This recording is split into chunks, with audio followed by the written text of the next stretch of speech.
Well,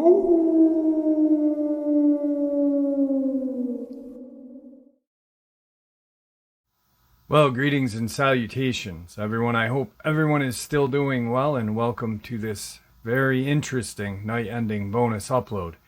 Before we jump into it, a couple links. As many of you know, I rely on Patreon, PayPal, channel membership, and the merch to help the channel to continue to grow and go.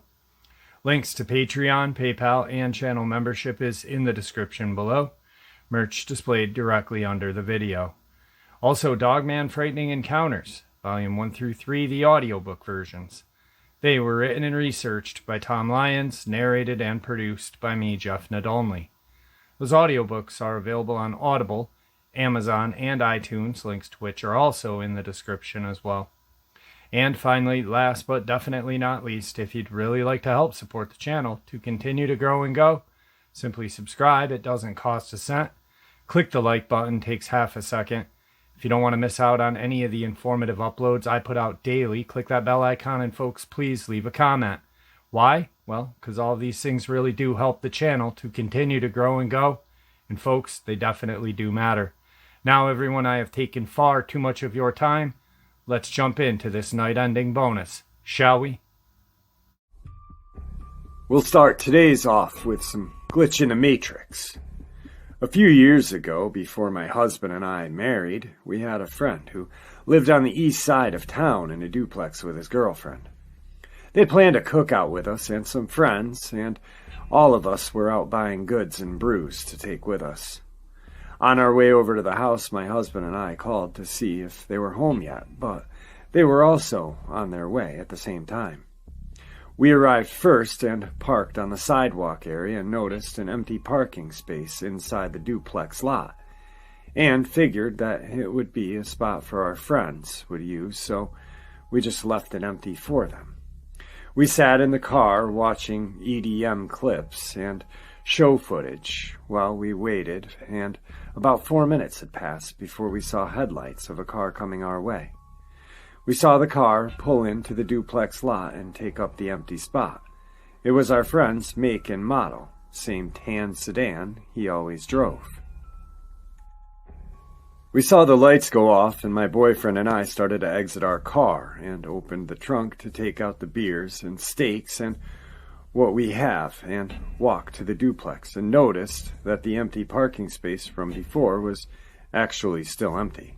It didn't make any sense because we started wondering why it would be empty after we had just seen our friend's car park in it. Backlights and all, yet here it was, empty. We stood there in the parking lot looking confused and wondering what the hell just happened and recalling how we both saw them parking. My husband even recalling his friend's face in the window besides his girlfriend. As we stood there looking like idiots, we set our goods down on the concrete and tried to make sense of things. We tried to convince ourselves it was just our imagination, but sometimes lying to ourselves only makes it worse. Then it gets weirder. The same car pulled up in the same path with the same make and model, and our friends were inside of it, just as before. They pulled into the empty space and turned the car off the same exact way, and then got out of the same exact car and walked towards us to say that we had beat them to it. My husband and I were completely confused. How could the same thing happen twice in front of our eyes? All we could think is a big what the fuck, and we told them what we saw when we got into the house. They got creeped out as well, and we just decided to accept it was a glitch in the time and space.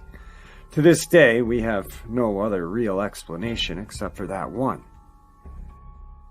Today's second glitch in the Matrix event. Everyone at some point eventually gets curious to sneak into cemeteries to try to spot shadows, ghosts, or, in my friend's case, try to get laid. Yeah, he was the guy who got into the cemetery with his girlfriend to smash behind a tombstone. This is his story I remember in detail. R.I.P. my friend Jesse. Hope you're smashing some hot spooks in the afterlife somewhere. He told me that he had a girlfriend who was kind of into the goth, morbid fetish lifestyle. And he was the daring type. He wasn't scared of anything, not even ghosts. We had seen plenty of them together at the law office we used to work at in the back of the building where it had been gutted, and all that remained was brick walls and empty doorways high up from the second and third floors. And I always the one to screech.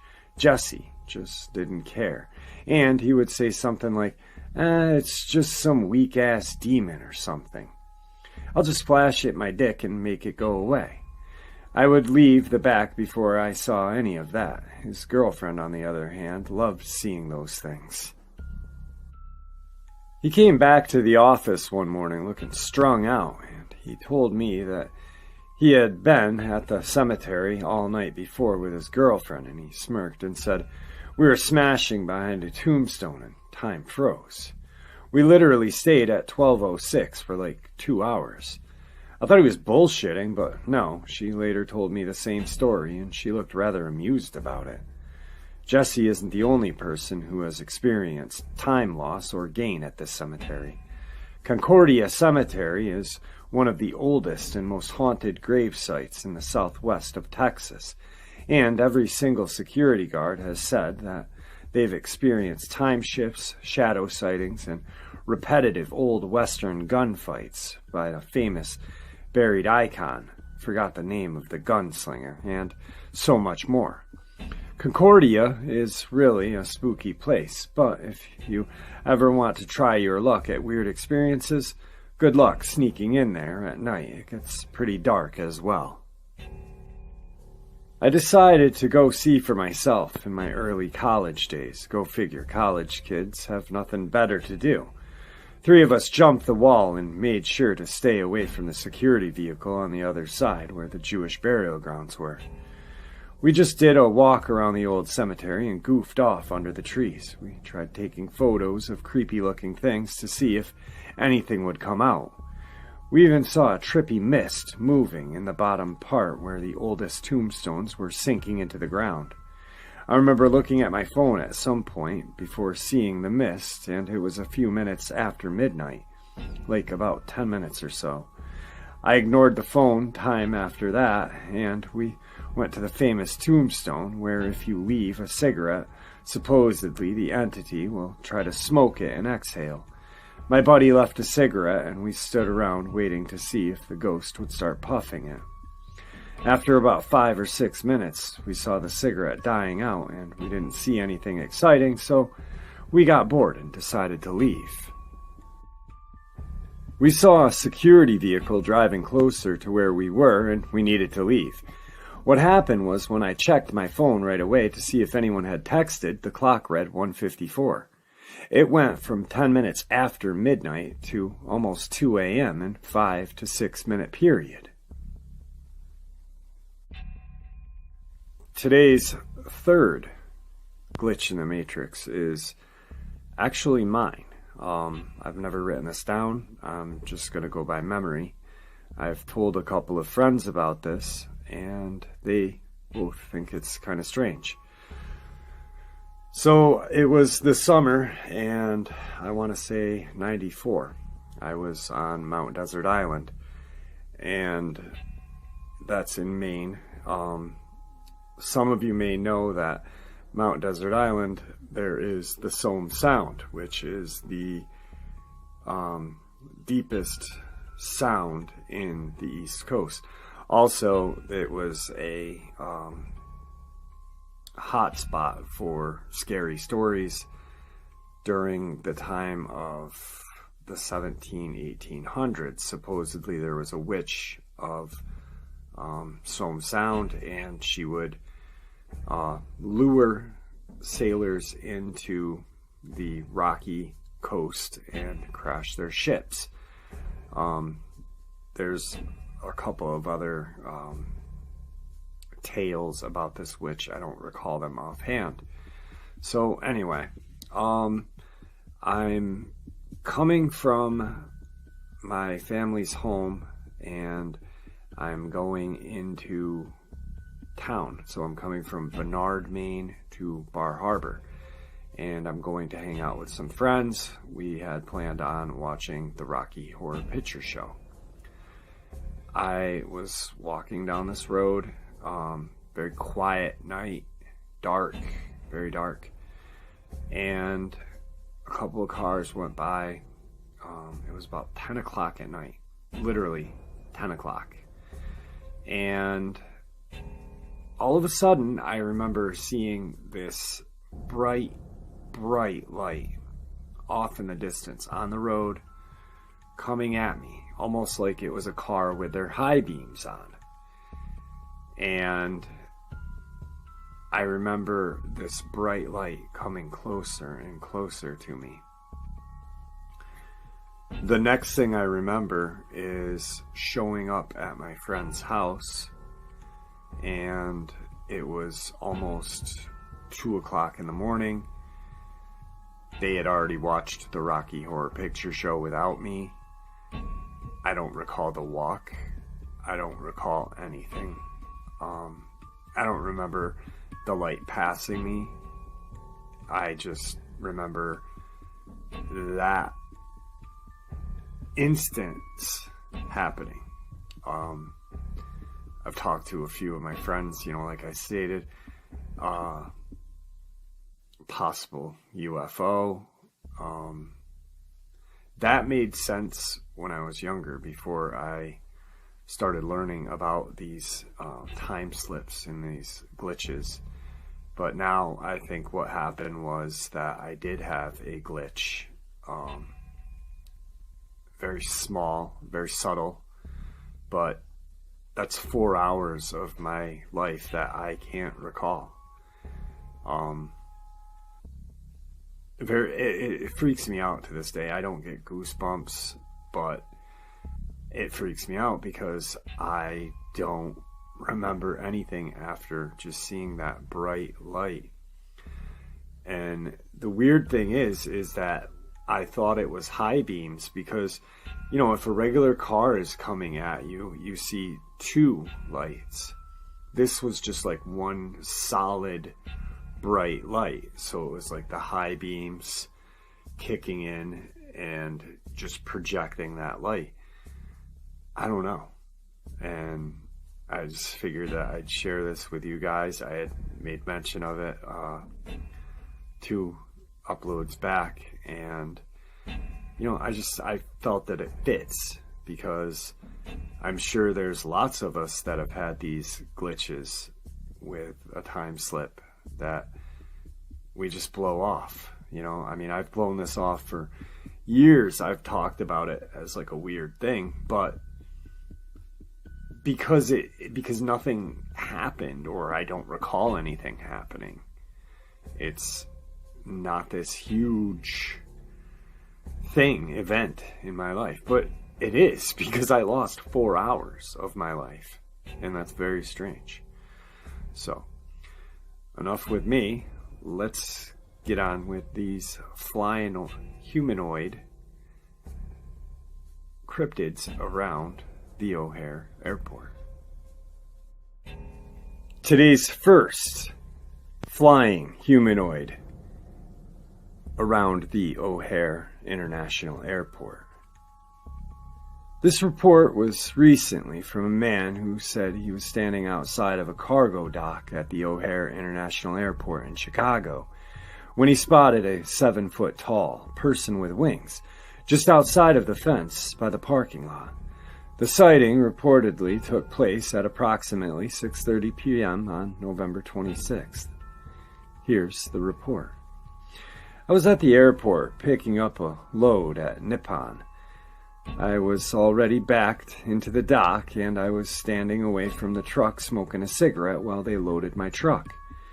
I was looking towards the runway in the direction of the tunnel, and that's when I noticed something that looked like a large bird standing just outside of the fence by the parking lot. It wasn't hard to miss because 2 street lamps were nearby. It looked like a person with wings that were stretched out, flapping. It was walking away from the fence towards the open field and then began to flap its wings and disappeared. The witness stated that the creature was about 7 feet tall, using the fence as a point of reference. When asked how he was able to be so certain about its height of this creature, The driver stated he has been to this location multiple times, and he estimates the fence to be about 8 feet tall. Using the fence, he was certain that the being was at least 7 feet. When asked how large the wings were, he said at least 6 feet across and black. He describes the entity as looking like a demon or a goblin. It was solid black. He states that he saw nothing that looked like eyes and assumed the creature might have had his back turned to him. He stated that it walked with a gait like a bird, and it was flapping its wings as it walked towards a large field that was by the runways and disappeared into the night. The witness also stated that when it disappeared, he quickly did the sign of the cross and asked the Virgin Mary for protection. He put out his cigarette and quickly walked back to his truck. When asked why he did that, he stated that he felt a presence that was evil and was so convinced that he had seen a demon. When asked if he had ever seen anything like that before, the witness states that he had before when he was a teenager back home in Mexico. He saw a solid black-winged creature that was circling an open field that he and other children were playing soccer in. He says that it circled the field and made a loud screeching noise before flying off into the surrounding forest. When asked if he remembered the date of that sighting, he said he doesn't remember the exact date, but a week later there was a large earthquake in Mexico City. For the record, a magnitude 8.0 earthquake that hit Mexico City was September 19th, 1985. There have been several other sightings reported in the same area, including October 30th sighting of a large winged humanoid in Park Ridge. On October 29th, a report of a winged humanoid accompanied by several other beings. On October 19th, a sighting of a giant-sized bat just outside of Edward Hotel in Rosemont. October 5th, sighting a tall creature with bright red eyes and large wings near Chicago's O'Hare International Airport. And the report from July of a 6-foot tall creature flying over the Des Plaines River in Rosemont, Illinois. Here is the latest sighting of this red-eyed winged humanoid creature in O'Hare International Airport. This time it was sighted by a security officer. On the night of Tuesday, December 3rd, 2019, I was heading towards one of the airport cargo hubs. There are multiple hubs scattered throughout the airport. This particular one was the one located on the Express Center Drive, and it houses at least 6 cargo companies. As I was approaching the creek headed towards Montrose Ave, when I saw this large person standing down in the creek bed. I stopped, thinking it was maybe a trucker who decided to wander down there and relieve himself. I put on my lights and stopped my vehicle and was preparing to get out when this man turned towards me, and I saw 2 very bright red eyes. The thing appeared to be looking straight at me, and then it turned away and walked away. As it did, it unfurled a set of wings and began to flap them. It looked like a large goose when it wants to take off into the air. It took off into the air and then it was gone into the darkness. I was left there wondering what the hell had just happened and what I had seen. After I got home, I spent the next few days looking for similar sightings, and there's been many. I'm going to be blunt here. I don't believe in hobgoblins or little green men. I'm sure that there must be a rational explanation for this. I have a reputation for being grounded and level-headed. I've worked too hard to get where I am, and I am not going to have it trashed by saying I saw a red-eyed flying man. Yet, that is what I saw. This witness has worked as a security guard for the O'Hare Airport since 2003, almost 16 years, and it most certainly would be career suicide if he reported this. So what the hell is going on at O'Hare International Airport? It makes you wonder. It really does. Jesus, I hope nothing catastrophic happens. I just hope it's maybe a fluke and these beings are just maybe migrating south for the winter. I don't know. That's very, very scary. It's creepy that the first gentleman, the trucker, had seen one in Mexico. And what's even freakier is that once again, a catastrophic event did happen after he saw that a couple of weeks later. 0.8 or 8.0 earthquake in Mexico City. I remember that. I was 9 when that happened. And wow, I mean, Jesus, I really, truly hope nothing bad happens, but it makes you wonder. It really makes you wonder. A subscriber actually, when I was talking last about these glitches and these portals, apparently, now a lot of you know I don't listen to other channels. I periodically may watch, TV or a show or something. I like to do my reporting how I do it. I like to find a story and then analyze it and then do my own little thing. So I really don't get in depth with other people's, I don't go out and buy other people's books. And I'm probably going to massacre this gentleman's name. And I'm sure a lot of people will say, this is how you say it. So let's just save that. Don't do it. Because, I already know I'm going to say it wrong. But David Pauldines, or however you say his last name, I don't need to be corrected because it really doesn't matter that much to me. But I guess in his book, Missing 411, he was accompanied by some scientists, and apparently during or around these missing people, or wherever they became missing, there's been magnetic reports or magnetic fields, and that could, explain a portal possibly being there. It's just very interesting because I truly don't read other people's stuff. I like to, if I do, I like to read and then I'll make my own assumptions like I do here every night. But I'm so intrigued now. And I'm gonna talk about this one story that I heard a while back where this hunter was out hunting by the Skinwalker Ranch and he saw a portal open up and this thing fell out of the freaking sky.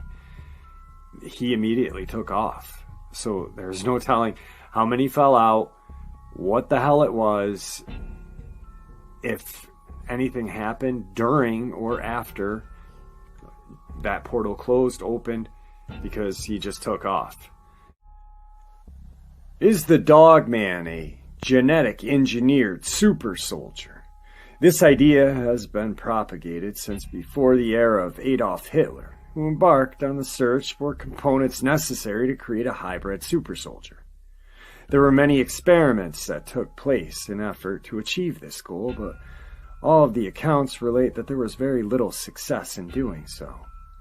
With the defeat of Hitler, there is speculation that scientists that worked under his control continued their search for the ultimate super soldier when they were recruited by the United States. We know that many scientists came here after the war and continued their work.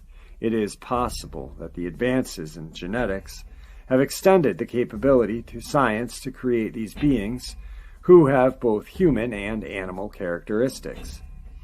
Now, this sounds very much like something from a sci-fi movie, but recently there have been reports of scientists accomplishing the creation of genetic chimeras. It stands to reason that governments and militaries across the world would be interested in this capability. Creating something that has the best attributes of a known animal would be something that is not only scary, but intriguing at the same time. This encounter possibly may shed light on the Dogman being a genetic engineered creature. While I was living in the rural area, I began to have encounters with Bigfoot creatures. The majority of the time I would see them at a distance, and I would always steer clear of them when I was out hunting or hiking in the woods. The encounters or sightings were frequent, and this was very interesting to me because it seemed like the area was densely populated with these creatures. I had to tell someone about what I was experiencing, and I decided I was going to call a friend and relate the events to him. I did, and he found it interesting as well. That evening, no more than 3 hours after I got off the phone with my friend, I noticed a strange vehicle in the area. This wasn't your standard SUV, truck, or car. This was an MRAP-styled vehicle, and it drove right past my house and into the area where these creatures frequented. Later that night, there was people with flashlights spotted in an open field that didn't have anything in it. These men were spotted because they were heard yelling back and forth to each other like they were searching for something. This back and forth banter continued for a few hours, and then it ceased altogether. The next night I happened to be outside after dark to retrieve something from my vehicle. It was a clear night, and you could see all the stars in the sky. When I turned to walk back to my house, I happened to look up at the sky, and I could see a large, low-flying military aircraft gliding through the sky. It glided past and out of my view, and there was no sound emanating from the engine. This seemed a little odd to me, so I stood there for a while. And about 10 or so minutes later, it passed overhead again. Same scenario, gliding low at treetop level, and no engine sound. This was very strange because I got the impression that they may have been looking for something via a scan of some sort. I questioned why they may have been doing so over privately owned property, but had no real idea what was going on. It isn't uncommon to see military flights in this area, and I passed it off as some kind of training or something like that. Across one of the fields near my home is a very old, unused barn that is in the process of being reclaimed by the trees, brush, and vines.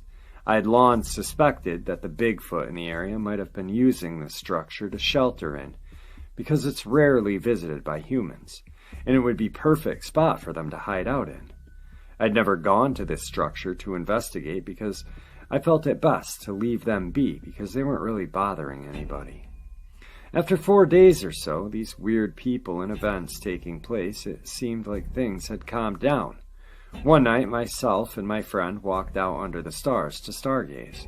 We were standing there looking up at the sky, noting how clear it was and that you could see every star in the sky. The dogs were walking around doing dog stuff, sniffing and peeing. So we're standing there by the edge of the road looking up into the sky and marveling at the massive expanse of the universe.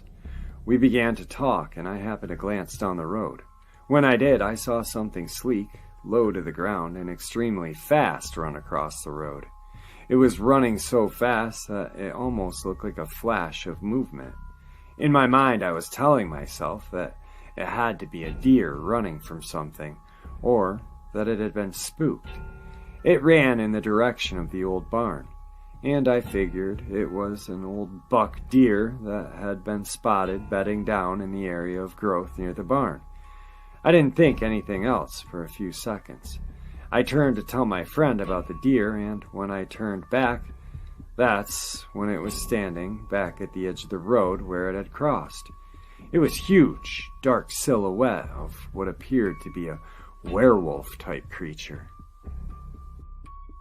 This thing was huge, and it was about the size of a very large grizzly bear or bigger. It stood there on all fours, with its head turned towards us like it was looking directly at us. I'm seeing it, and there is silence coming from my friend until I ask if he can see it as well.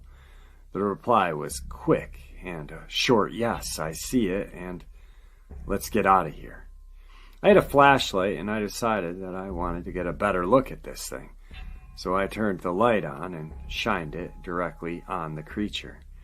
I don't know how, but as soon as the light hit this thing, it disappeared. There was nowhere to run, because it was standing in a wide open space, and if it had taken off running, we would have seen it.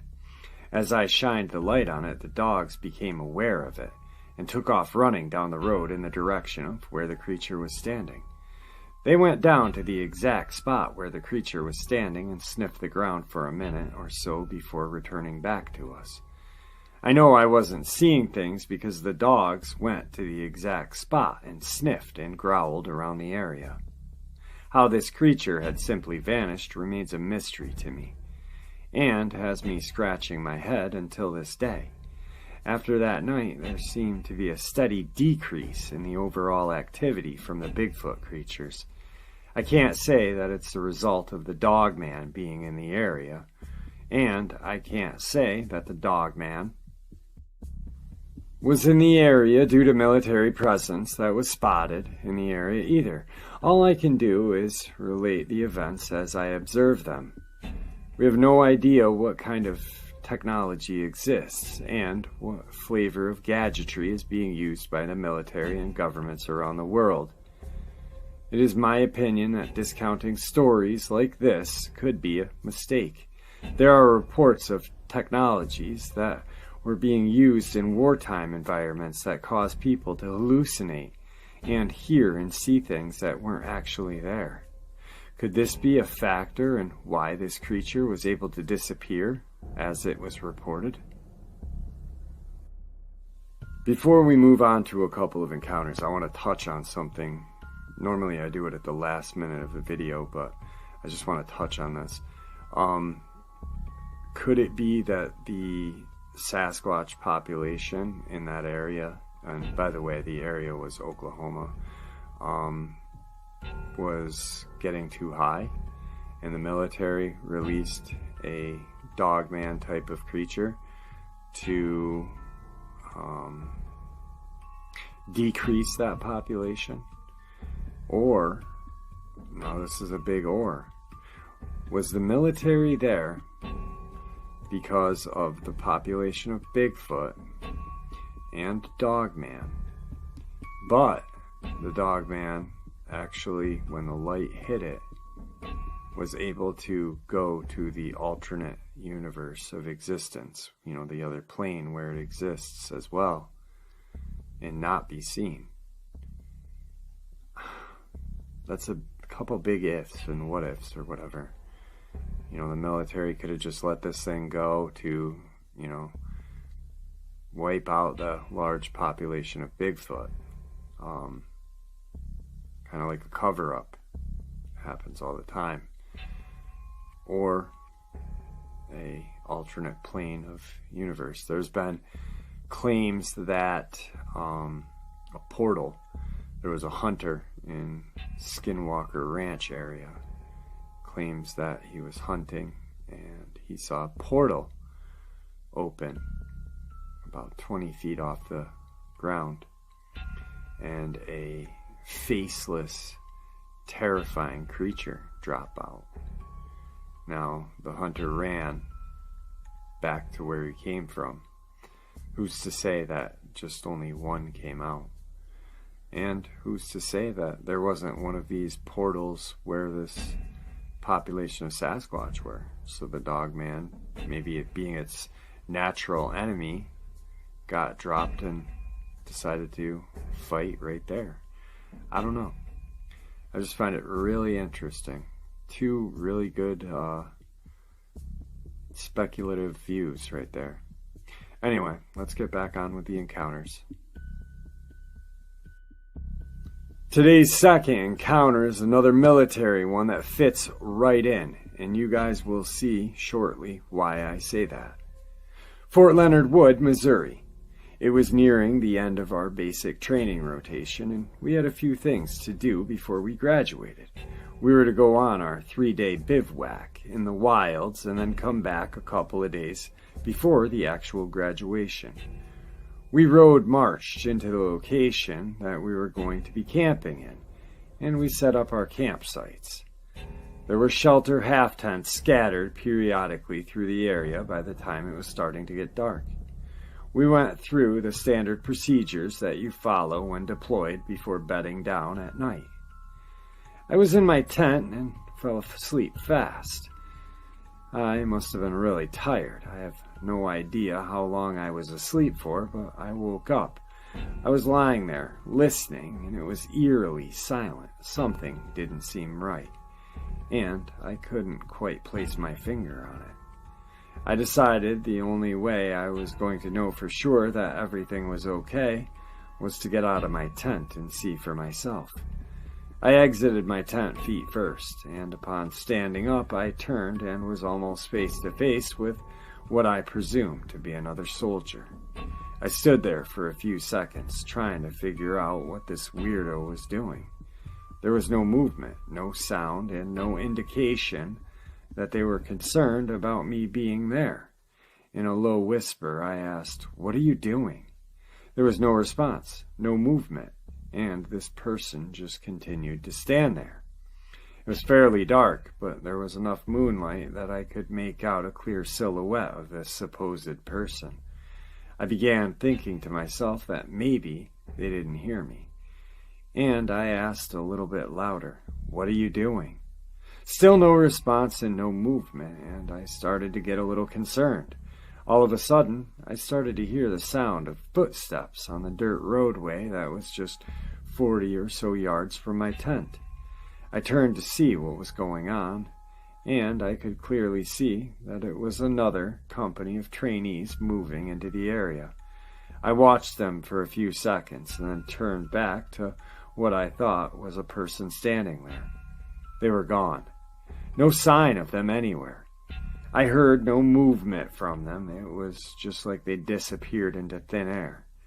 There were plenty of leaves and tree limb debris in the area that I'd surely have heard them departing my area. I'm not saying this was a ghost, Bigfoot, Dogman, or any other type of cryptid creature. I don't know what it was, other than creepy as hell.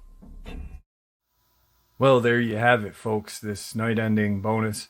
I hope you all enjoyed it as much as I enjoyed sharing it with you. I'd like to thank you all for supporting the channel. It is, after all, your support that keeps this channel growing and going, and honestly what gives people a chance and a place to share their experiences and theories judgment-free. Simply treat it with the respect that we all deserve. Thank you. Please, everyone, stay safe, happy, healthy, and ever vigilant, keeping an eye on our children, our pets, our family, and friends. These creatures are real. They are out there and dangerous. Share this information with those you love and care about, and it may just help save their lives someday. Until next time, never stop asking questions, never stop searching for the truth, and God bless.